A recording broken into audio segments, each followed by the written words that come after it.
ठीक है। नमस्कार दोस्तों, कैसे हो सब? तो नमस्कार दोस्तों, कैसे हो सब? तो आज जो मेरी फर्स्ट जो लंबी वीडियो बनाई थी, लगभग 28 मिनट की बनी थी, जाकिर नाइक वाली।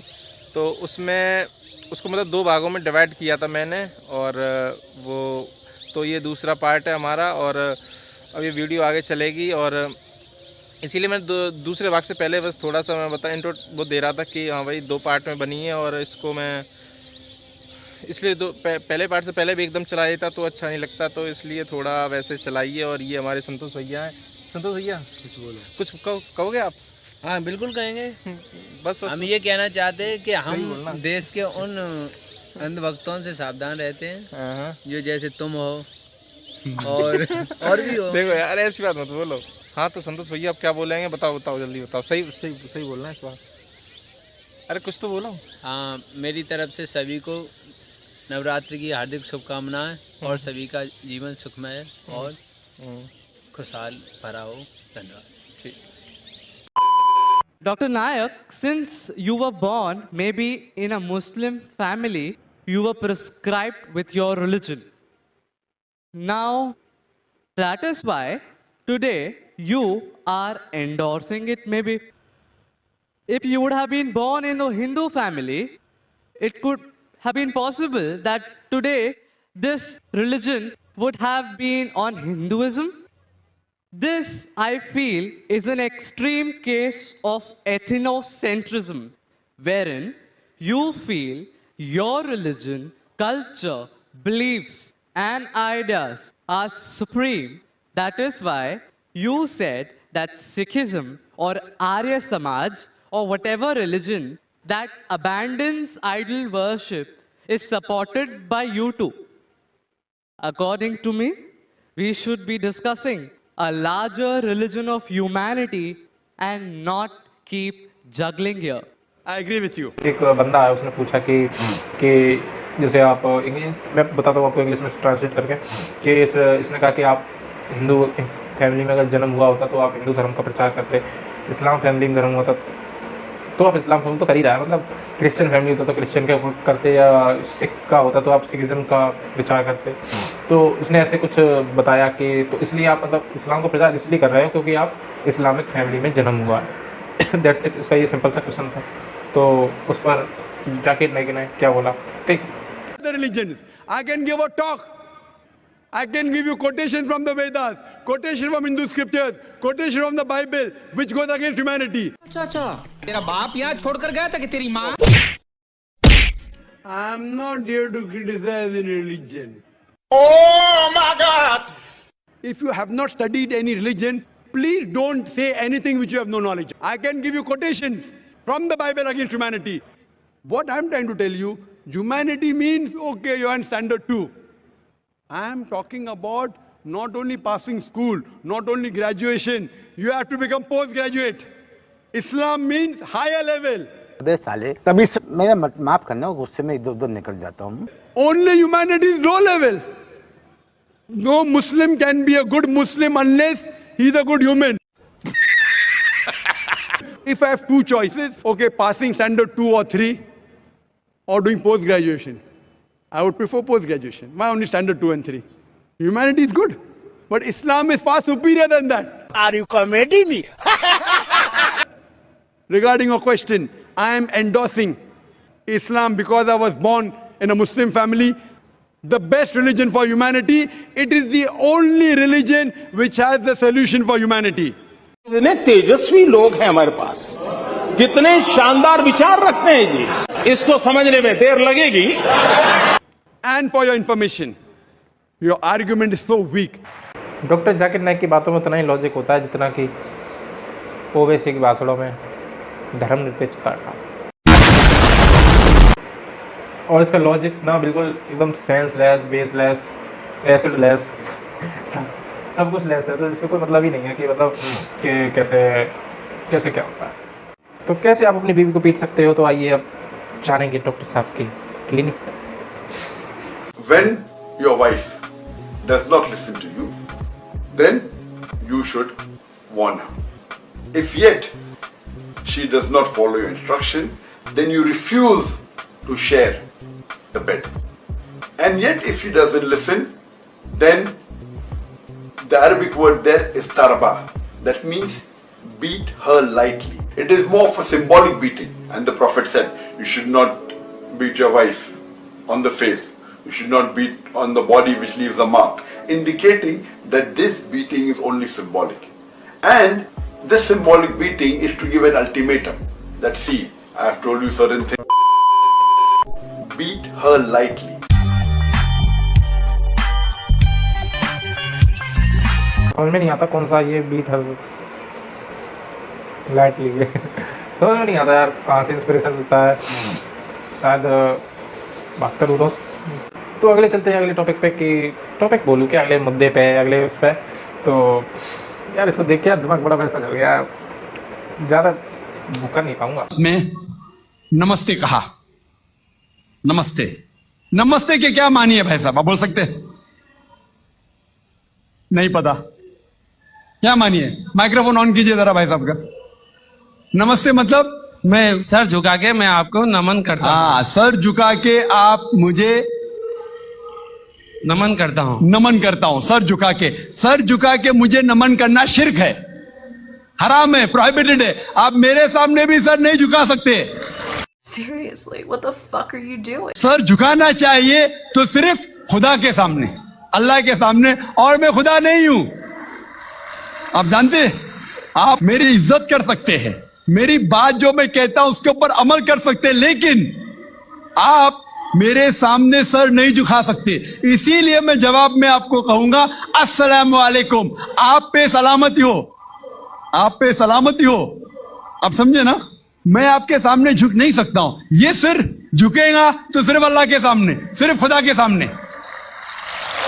तो आपने बड़प्पन में मुझे कहा, लेकिन अगर गलत चीज कहा तो मैं वापस से जवाब नहीं दे सकता हूं, क्योंकि मैं जानता हूं जो लोग नहीं जानते वो ऐसे हरकत कर सकते हैं। तो डॉक्टर साहब ने बताया कि अगर आप किसी को नमस्ते करते हो या किसी के सामने सिर झुकाते हो तो उसको आप अल्लाह मान लेते हो। मतलब बात का तो लॉजिक तो यही मैं समझ रहा हूँ जहाँ तक।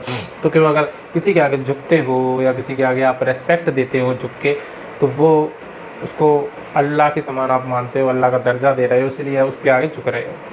मतलब इसकी बातों का लॉजिक ये है। तो आपको नमस्ते बिल्कुल नहीं करना है, आपको करना है अस्सलाम वालेकुम, क्योंकि 1400 साल पहले से सब लोगों ने मतलब जितना भी नमस्ते किया होगा, राम राम किया होगा या सत श्री अकाल जो भी कुछ किया होगा, तो वो सब गलत है। जो किया है वो सिर्फ अस्सलाम वालेकुम करना चाहिए, क्योंकि डॉक्टर जाकिर नाइक ने बोला है। क्योंकि डॉक्टर जाकिर नाइक के हिसाब से हमें अपने माता पिता का भी सम्मान नहीं करना चाहिए, ना ही कभी उसके सामने झुकना चाहिए, ना कभी किसी टीचर का सम्मान करना चाहिए, ना किसी के आगे झुकना चाहिए। ऐसे करके समझ रहे हो? फिर बाल कम हो गए। तो ना झुकना चाहिए ना कुछ होना चाहिए, क्योंकि अगर तुम उनके आगे झुके तो झुकना मतलब हाँ झुके तो अल्लाह मान लिया और तुम्हें अल्लाह का दर्जा मिल जाएगा। और अब मुझे एक बात समझ में नहीं आ रही कि जो इस्लाम का जन्म हुआ, इस्लाम की जो पूरा रूट हुई है वो मोहम्मद ने डाली, वो 1400 साल पहले डाली। तो 14 साल पहले मतलब उससे पहले का सब लोग अस्सलाम वालेकुम करते थे। उससे पहले का इतना अरब, इतना वो कंट्री इतना वो था कि सब जगह ये फैलाता फिर रहा था कि आप सबको अस्सलाम वालेकुम करना है, ये सब करना है। तो ऐसा नहीं था बिल्कुल। तो 14 साल पहले जिसने भी वो किया तो वो गलत ही है, जिसने राम राम किया वो गलत है, जिसने नमस्ते किया वो गलत है, जिसने और कुछ अपने भाषा में किया होगा, किसी के दूसरे सम्मान जब मिलते हैं तो वो करना तो वो गलत है। हाय हेलो शायद सही हो या वो भी गलत है, इसके अकॉर्डिंग मुझे नहीं पता कि जाकिर नाइक कुछ भी कह सकता है, क्योंकि उसने मतलब कौन सा चूरन खाया है, पता नहीं कौन सा क्या खाया। और कई हिंदू समझते हैं कि उनके मजहब में लिखा है कि गोश्त खाना हराम है, और आपने कहा कि हमारे धर्म में गोश्त खाना हराम है। भाई साहब, आपको आपके धर्म का इल्म कम है।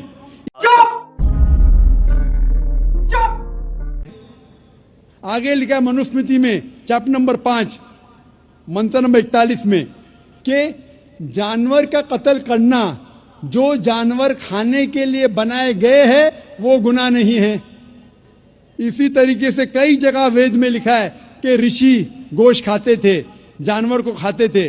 वक्त नहीं है डिटेल में बात करने का, लेकिन अगर आप महाभारत पढ़ेंगे अनुशासन पर्व चैप्टर नंबर 88, इसके अंदर युधिष्ठिर जो पांडव का एक भाई था वो पूछता है भीष्म से कि हम यज्ञ में, पूजा में क्या खाना दे भगवान को, ईश्वर को, ताकि हमारे पुरखों को संतुष्ट मिले।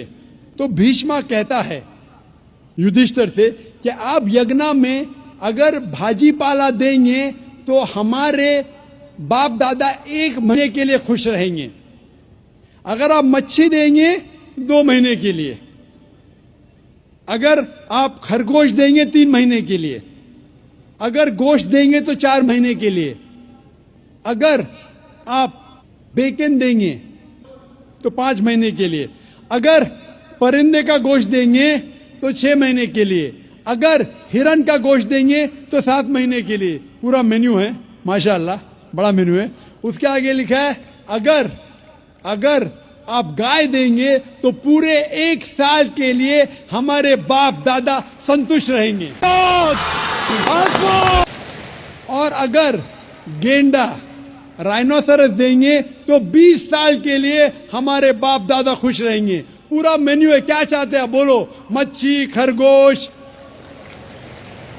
क्या चाहते हैं बोलो? ये आपके ग्रंथ में लिखा है, मेरे ग्रंथ में नहीं। हमारे ग्रंथ में सब चीज खाने की इजाजत नहीं, सिर्फ वो चीज जो हमारे लिए हलाल है। इसी तरीके से बाइबल में भी लिखा है आप गोश्त खा सकते। अक्सर धर्म की किताबों में लिखा है कि आप गोश्त खा सकते हैं। जनता को आप मूर्ख समझना बंद कर दीजिए। इस प्रकार की बचकाना बातें किसी के गले नहीं उतरती, लोग मजाक उड़ाते हैं। देखो, मांस खाने के ऊपर कहीं भी, चाहे मनुस्मृति हो, चाहे भगवत गीता हो, चाहे रामचरितमानस हो, या महाभारत में जिस महाभारत का ही आगे भगवत गीता, तो महाभारत हो, रामचरितमानस हो, रामायण हो, या फिर पुराण हो, कोई से 18 पुराण है, उपनिषद हैं, वेद है, तो उनमें कहीं भी अगर मांस खाने का कहीं भी अगर जिक्र किया गया तो कहीं भी ऐसा कोई जिक्र नहीं किया गया। सब जगह मांस खाने का पाप बताया, और इतना घिनौना पाप बताया कि असुरिक जो हमारे होते हैं, असुर शक्तियाँ होती हैं, जैसे तामसिक गुण कहते हैं। तामसिक गुण जो बढ़ाता है वो मांस ही बढ़ाता है हमारे अंदर। जैसे बुद्धि कहते नहीं, गाँव वैसी नॉर्मल भाषा में बोलें तो बुद्धि भ्रष्ट करना। तो बुद्धि भ्रष्ट करना, अगर मांस खाओगे तो ऑटोमेटिकली आपकी मतलब धीरे धीरे उस लेवल से आप हट जाओगे और आपकी बुद्धि भ्रष्ट होने लगेगी। तो साइंटिफिकली वो प्रूवन भी बहुत सारी चीज़ें हैं कि मांस से कई ज़्यादा, अगर दाल खा सकते, जो प्रोटीन मूंग दाल है वो कई सारे उसमें प्रोटीन है, कई ज़्यादा उसमें मूंग दाल में प्रोटीन है जो मांस में नहीं है। तो भाई मांस, आप सोच रहे हो कि मांस एक सिर्फ खाने की चीज़ है, तो इसमें कहीं भी हिंदू ग्रंथ में, कहीं भी सनातन धर्म में नहीं लिखा है कि मांस खाना अलाउ है। मांस खाने पे जो गरुड़ पुराण है उसमें कई सारी बुरी सजा रखी है। गरुड़ पुराण के अनुसार मरने के बाद जो क्या होता है, अगर गरुड़ पुराण कोई पढ़ ले तो भाई कोई भी पाप करने से पहले वो 10 बार सोचेगा। गरुड़ पुराण में मांस खाने की जो सजा है भाई, वो आप खुद ही देख लो क्या लिखा है। मांस खाने के ऊपर अगर आप गरुड़ पुराण पढ़ेंगे, जिसमें गरुड़ जी भगवान विष्णु के वाहन है, तो वो उनसे विष्णु जी से उन्होंने मतलब पूरा ज्ञान लिया था इस चीज़ के मरने के बाद क्या होता है, कौन सी सज़ा होती है, कौन से पाप करने का वो सज़ा होती है। तो इस टॉपिक पे पूरी गरुड़ पुराण इसी टॉपिक पे भरी पड़ी है। तो मांस खाने की सज़ा हो, किसी को अपनी वाइफ को धोखा देने का सज़ा हो, या किसी को मर्डर की सज़ा हो, किसी के रेप की सज़ा हो, तो और किसी से धन लूटने की सज़ा हो, और कोई मतलब जितने भी, चाहे पॉलिटिशियन हो, पॉलिटिशियन जो नेता हो, जो लोगों का पैसा खा जाते हैं, या कैसे भी गलत काम करते हैं, कोई मतलब जो भी गलत काम हो आप कर रहे हो, तो उसकी हर एक चीज़ की एक अलग पूरा कायदे से बताया गया है कि हाँ भाई आप ये काम करते हो तो आपको ये सज़ा मिलेगी। और सच्ची मानो इतनी बुरी सज़ा है, क्या बताऊँ। मतलब आप खुद पढ़ लोगे तो कोई पाप करने से पहले, मैंने बस थोड़ी सी पढ़ी है, मैंने ज़्यादा नहीं पढ़ी, क्योंकि मतलब देखना यार बड़ा ही वैसा होता है कि मतलब अगर आप कुछ चीज़ जान लो उसके बाद भी अगर आप पाप करते हो तो बड़ा ही डर लगता है। मैं यही समझाना चाह रहा हूँ कि भाई चाहे बीवी को पीटना हो, या मांस खाना हो, या और भी जो काम है, जो कल की भगवान हो, या और भी जो इसके टॉपिक है, तो वो सारे काम अगर ये एक तरीके से जस्टिफाई कर रहा है, सारे काम सही हैं, देखो उसका कोई प्रूफ और उसका कोई रिजल्ट, या आप खुद गूगल सर्च करोगे तो सारी चीज़ें गलत निकलेंगी, इसकी ज़्यादातर मोस्टली चीज़ें। तो उसको आप देखिए, आपके पास हाथ में मोबाइल है, गूगल है। हालांकि गूगल पे कुछ चीज़ें ऐसी नहीं हैं जो आपको नहीं मिल जाएंगी, आसानी से नहीं मिलती। गूगल पे भी वैसे भी हर चीज़ आप देखते हो वो हर चीज़ सही नहीं होती। जैसे गूगल पे एक बात है कि मुझे भी बता रहा हूँ कि गूगल मैंने सर्च किया कि 10 अवतार कौन है, जैसे विष्णु जी के जो 10 अवतार हैं उसमें बुद्ध का भी नाम लिया गया। बुद्ध कभी 10 अवतार, मतलब बुद्ध कभी भगवान के अवतार थे ही नहीं। बुद्ध एक नॉर्मल इंसान थे जिन्होंने बस एक वो बताया कि आपको सत्य अहिंसा ये सब करना, थोड़ी बहुत उसने रचना कर दी। तो बुद्ध को अगर भगवान विष्णु ने कभी नहीं कहा कि, या किसी ग्रंथ में ये नहीं मिलता कि बुद्ध उनके वो अवतार है, बस वो कहने लगे। या गूगल में भी आप सर्च करोगे तो यही मिलेगा कि हाँ ये बुद्ध विष्णु जी के अवतार हैं, वो है फलाना ढमकारा, ऐसा कुछ नहीं है। तो वो बस एक ऐसा नहीं कि गूगल पे हर एक चीज़ सही मिलती है, हाँ, लेकिन ये मान लो 90% सही मिलती है गूगल पे ज़्यादातर चीज़ें। तो कभी हो सकता है 10% गलत मिलती हो, तो वो चीज़ें आप जान लो। और बाकी अब इतना ही है कि कृष्ण के बाद जो जन्म होगा वो सिर्फ कल्कि का होगा, तो संभल के नाम में होगा। सिर्फ ये परम सत्य है, इसको कोई नहीं रोक सकता। और अभी तो भाई कलयुग बच्चा है, अभी तो पाप का मीटर बस छोटा छोटा चल रहा है, बस अभी तो स्टार्टिंग ही है। वीडियो में इतना ही, एंड होप करता हूँ आप लोगों को ये वीडियो पसंद आई हो, और नेक्स्ट टाइम वीडियो भी अच्छी आएगी। शायद वो कोई सी बनाऊँ, मुझे खुद नहीं पता कि कौन सी बनाऊँगा। बहुत दिन बाद वीडियो बना रहा हूँ, तो इतना ज़्यादा अभी वो नहीं आ रहा है, इतना बोलने का भी तरीका नहीं आ रहा है अभी, लेकिन सीख रहा हूँ धीरे धीरे। और चलो करेंगे, नेक्स्ट टाइम वीडियो बनाएंगे। और राम राम।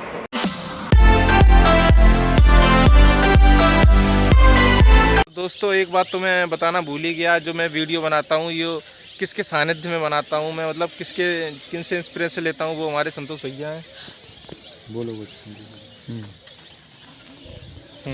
तो वो हमारे संतोष भैया हैं, इनसे इंस्पिरेशन लेता हूँ। और इनसे हमारी विचारधारा कुछ भी नहीं मिलती है, ये अपना खुद का वो है इनका।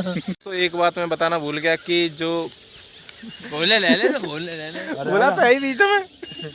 तो आज मैं संतोष भैया के साथ हूँ। संतोष भैया रुक जाओ ना। हाँ बता ना। तो आज मैं हाँ तो पागंडी क्या करियो हमारे संग ना, हमारे साथ तो एक कच करियो।